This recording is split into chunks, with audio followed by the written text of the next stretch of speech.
Hi friends, welcome back to my channel. ఇవాళ Bommarillu serial latest episode review అయితే చూసేద్దామండి. మీకు కానీ ఉషా కిరణ్ జంట నచ్చినట్టయితే నా వీడియోని ఒక లైక్ చేసేయండి. మీకు కానీ సీరియల్ అప్డేట్స్ వెంటనే కావాలనుకుంటే నా ఛానల్ సబ్స్క్రైబ్ చేసుకుని బెల్ ఐకాన్ ప్రెస్ చేయండి. నేను వీడియో పెట్టగానే మీకు నోటిఫికేషన్ వచ్చేస్తుంది. సీరియల్ స్టార్టింగ్లోనే మనకి తరుణ్ వచ్చి హారికతో మాట్లాడుతూ ఉంటాడు. ఏంటి హారిక, ఈ టైంలో కాయగూరలు కట్ చేస్తున్నావు? ఎవరికి వంట వండాలి నువ్వు ఈ టైంలో? లేదు తరుణ్, నీతో నేను కాసేపు మాట్లాడాలి, నాకంటూ టైం ఇస్తావా? అదేంటి హారిక అలా మాట్లాడతావు? ఏ విషయం గురించి మాట్లాడాలో చెప్పు. లేదు తరుణ్, నీలో వచ్చిన మార్పు గురించి, నువ్వు హారికకి ఎంత ఎలాగ సపోర్ట్ చేస్తున్నావు దాని గురించి కూడా మాట్లాడాలి. లేదు హారిక, నాకు మాట్లాడే ఇష్టం లేదు, ఈ టైంలో నాకు అంత మాట్లాడే శ్రద్ధ కూడా లేదు. లేదు తరుణ్, నేను నీతో మాట్లాడేసిందే, ఎందుకు నువ్వు ఇలా బిహేవ్ చేస్తున్నావు? ఇప్పుడు నీకు పగవాళ్ళేమో సొంత వాళ్ళు అయిపోయారు, అయిన వాళ్ళేమో దూరం అయిపోయారు. ఎందుకు అలా చేస్తున్నావు నువ్వు? అందుకే నీతో మాట్లాడాలంటే నాకు విసుగు వచ్చేస్తుంది తరుణ్. హారిక ప్లీజ్, ఎందుకులే నాకు ప్రతిసారి ఇసుకిస్తున్నావు నన్ను? నాకు కొంచెం టైం ఇవ్వు. నేను వర్క్ ప్రెషర్లో కొంచెం ప్రెషర్లో ఫీల్ అవుతున్నాను. లేదు తరుణ్, నువ్వు కావాలనే చేస్తున్నావు ఇదంతా.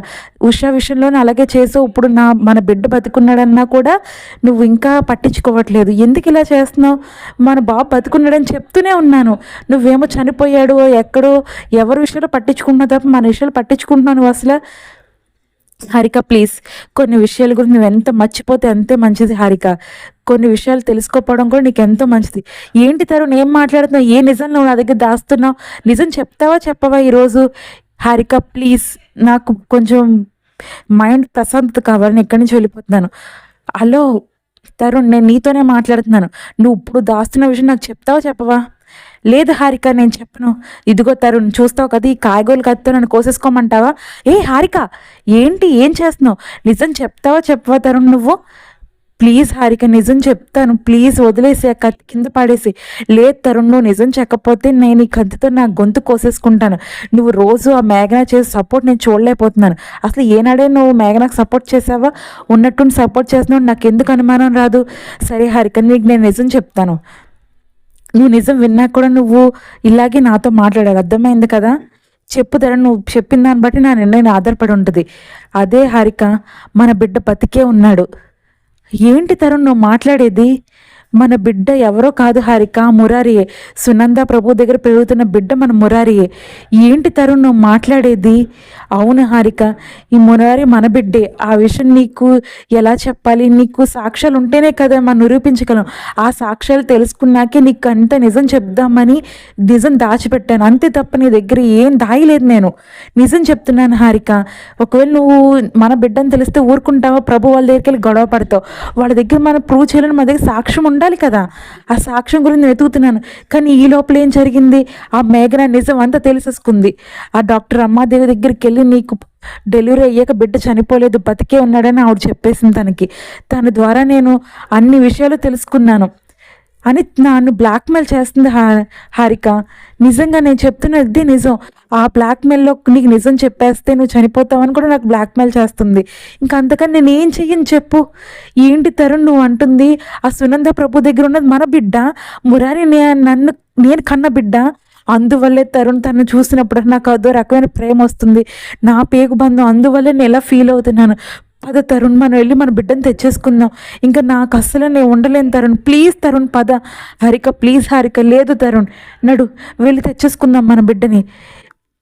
సునంద, ఏంటి హారిక అంతలాగూ టెన్షన్ పడుతూ వచ్చో? ఏమైంది తరుణ్ గారు, ఏమైందండి? ఏం లేదండి, ఇలా ఇచ్చేసి నా బిడ్డని.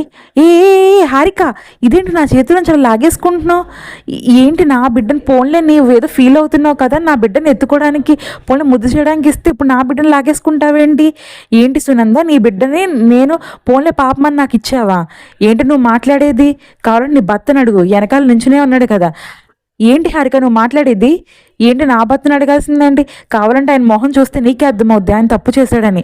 ఆ రోజు నాకు పుట్టిన బిడ్డను తీసుకొచ్చి నీ పక్కన పడుకోబెట్టి, నీ చనిపోయిన బిడ్డను తీసుకొచ్చి నాకు అప్పచెప్పి ఎంత పాపాన్ని మూట కట్టుకున్నాడో తెలుసా నీ భర్త? చేయాల్సిన పాపం అంతా చేసేసి ఇప్పుడు ఏం మాట్లాడకుండా ఉంటే? ప్రభు గారు మాట్లాడరే, సునందకి చెప్పండి మీరు ఎంత ఘనకార్యం ఎలగబెట్టారో. నా బిడ్డను తీసేసుకున్న పాపం మీకు ఎప్పటికైనా తగులుతుంది. ఇలా ఇన్ని రోజులు నా భర్త నేను ఎంత బాధపడ్డామో తెలుసా? ఇంకెప్పుడు నా బిడ్డ మీ దగ్గర ఉండడు, నా బిడ్డ నా దగ్గరే ఉంటాడు, మా ఇంట్లోనే పెరుగుతాడు, మా ఇంటి వాసుడు మా ఇంట్లోనే ఉంటాడు. అర్థమవుతుందా సునంద ప్రభు? నేను ఇంక అస్సలు మీ చెప్పిందే వినను. ఏంటండి హారిక అలా మాట్లాడుతుంది? ప్రభు చెప్పండి. అయ్యో సునంద, ఏమైంది సునంద నీకు? అయ్యో అయ్యో పడిపోయేవేంటి? లేకు లేకు. అయ్యో ఏంటండి అలా లేచారు? ఏం లేదు హారిక, పడుకో. ఏమైందండి? పీడకలు వచ్చిందా ఏమన్నాను మీకు? అవును హారిక, పీడకలు లాంటిదే. నువ్వు అలా జరగకూడదు, జరగకూడదు. ఏమైందండి? ఎందుకని టెన్షన్ పడుతున్నారు? మీరు ఎప్పుడు ఇలా లేరు. ఏమైంది? ఏం లేదు హారిక, కేసు విషయంలో కొన్ని కొన్ని టెన్షన్స్ వచ్చినాయి.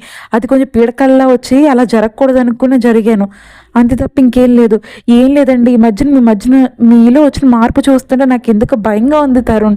ప్లీజ్ మీరు ఎలా ఏం దాస్తున్నారు, ఏం జరుగుతుందో నాకు కొంచెం చెప్తే నేను కూడా మీతో షేర్ చేసుకుంటాను కదా నా ఆలోచనలు. మీరు ఎందుకు ప్రతి విషయాలు దాసేస్తున్నారు నా దగ్గర? హరిక ప్లీజ్ కొంచెం నాకు టైం ఇవ్వు, నేను మాట్లాడతాను. అక్కడే ఉన్న మేఘన వాళ్ళ అత్తగారితో మాతగారితో మాట్లాడుతూ, అత్తయ్య మావయ్య ఈరోజు మీరు సంజయ్కి కంగ్రాచులేషన్స్ చెప్పాల్సింది, ఆల్ ది బెస్ట్ చెప్పాలి. ఏమైందమ్మా? ఏం లేదు అత్తయ్య, అదే సంజయ్ ఈరోజు మళ్ళీ ఆఫీస్కి వెళ్తున్నారు కదా. అవునవును. ఒరే సంజయ్, నాకు ఎంతో సంతోషంగా ఉందిరా నువ్వు మళ్ళీ ఆఫీస్కి వెళ్తున్నందుకు. నువ్వు ఎప్పుడు ఇలాగే మంచిగా ఉండాలి, ఎప్పుడు ఎదుగుతూ ఉండాలిరా. సరే నాన్న, నేను ఖచ్చితంగా అలాగే చేస్తాను. సరేనా? ఒరే నువ్వు తీసుకోవాల్సిన స్టెప్స్ అన్నీ మంచిగా తీసుకో.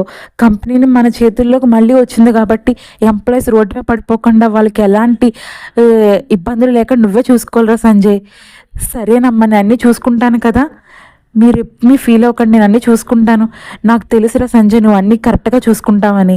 అందువల్ల తిరిగి కంపెనీ బాధ్యతలు నీకే ఇస్తున్నాను. నువ్వు మళ్ళీ దాన్ని ఇంతకితం ఆ స్థితి ఎలా ఉండేదో, ఎప్పుడు 3 పువ్వులు 6 కాయల్లా ఉండేది, అలాగే కంపెనీని మళ్ళీ అదే స్థితికి తీసుకురావాలిరా. ఒరే తరుణ్, నువ్వు ఇచ్చిన ఆలోచన బట్టి నేను ముందుకెళ్తున్నాను రా. అన్నయ్య నువ్వెంత సమర్థుడో మాకు తెలుసు. మళ్ళీ నువ్వైతే నా కంపెనీకి మళ్ళీ సక్సెస్ఫుల్గా రీగ్రోత్ అవుతుందని నీకు ఇలా చెప్తున్నాను అన్నయ్య, అంతే తప్ప నేను ఎవరిని సపోర్ట్ చేసి నీకు ముందుకెళ్ళమని నేను చెప్పలేదు. ఇంట్లో వాళ్ళకి అది అర్థమైతే చాలు. సరేనా అన్నయ్య, మీరు వెళ్ళండి, నాకు డ్యూటీ ఉంది, నాకు టైం అవుతుంది, నేను వెళ్తున్నాను. బావగారు, తరుణ్ బావగారు, నన్ను కొంచెం ఆఫీస్ దగ్గర డ్రాప్ చేస్తారా? సరే ఉషా, పద మనం వెళ్దాం. బావగారు మీతో నేను కొంచెంసేపు మాట్లాడాలండి. ఏంటి ఉషా, ఏమైంది చెప్పు. ఏం లేదండి, అదే హారిక అక్క దగ్గర మీరు ఏదో దాస్తున్నారు, మీ బాబు విషయంలో కూడా ఏదో నిజం దాచారని నాకు అనిపిస్తుందండి. ఏమైంది బావగారు, ఎందుకంత టెన్షన్ పడుతున్నారు? లేదు ఉషా, నేను నీకు ఎప్పుడు ఏమీ అబద్ధం చెప్పలేదు, ఇంక ఈ విషయంలో కూడా నీకు అబద్ధం చెప్పదలుచుకోలేదు. నేను ఏమైందో చెప్తాను, కానీ నువ్వు నాకు ప్రమాణం చేయాలి ఉషా. ఏమైంది బావగారు చెప్పండి. ఈ విషయం నీకు చెప్పిన ప్రతి నిజం నువ్వు హారిక దగ్గర చెప్పకూడదు, అర్థమైందా? ఏమైంది బావగారు? హారికక్క తెలిస్తే ఏమవుతుంది అసలు? ఏం లేదు ఉషా, తన ప్రాణాలే మనకు దక్కో, అందువల్ల నేను చెప్పి నిజం నువ్వు అస్సలు తను చెప్పకూడదు. సరే బావగారు, నేను హారికక్కకి కాదు ఇంట్లో ఎవరికి చెప్పను, మీరు చెప్పే వరకు కూడా ఎదురు చూస్తాను. సరేనా? నాకు చెప్పండి, ఏమైంది? ఏం లేదు ఉషా, అందరూకి చెప్పాను కదా, నువ్వు హారికకు కూడా చెప్పాను మా బిడ్డ బతికలేదు, కానీ జరిగిన నిజం ఏంటో తెలుసా? మా బిడ్డ బతికే ఉన్నాడు. ఏమైందండి? ఏం జరిగింది బావగారు అంతలాగా?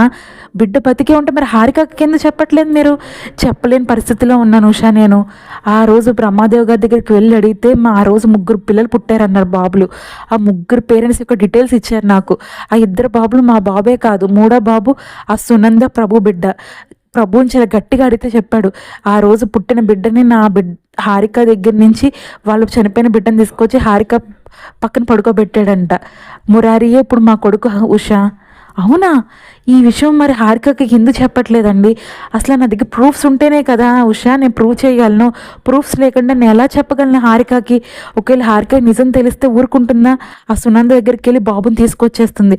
అప్పుడు సునందకు కూడా తన ఈ బాధ భరించలేదు, అందువల్ల ఈ బాధ నేనే భరిద్దామని ఊరుకున్నాను ఉషా. కానీ ఈ లోపల ఈ నిజాన్ని మేఘన తెలుసుకుని నా బ్లాక్మెయిల్ చేస్తుంది. అందువల్ల నేను మేఘన చెప్పిన ప్రతి విషయానికి నేను తల ఊపాల్సి వస్తుంది. నాకు ఇంకేం చేయను ఉషా. తనేమో నన్ను ఎమోషనల్గా మెంటల్గా అన్ని విషయాల్లో బ్లాక్మెయిల్ చేస్తుంది. హారికకి చెప్పేస్తే ఏమవుతుందో తెలుసు, తన ప్రాణాలు దక్కుతాయా మీకు అని అంటుంది. అందువల్ల నాకేం చేయాలో అర్థం అవ్వట్లేదు. అంతే ఉషా, ఇంకేమీ లేదు. సరే బావగారు, మీరంతా చెప్పే వరకు నేను అసలు ఎవరికి చెప్పనండి.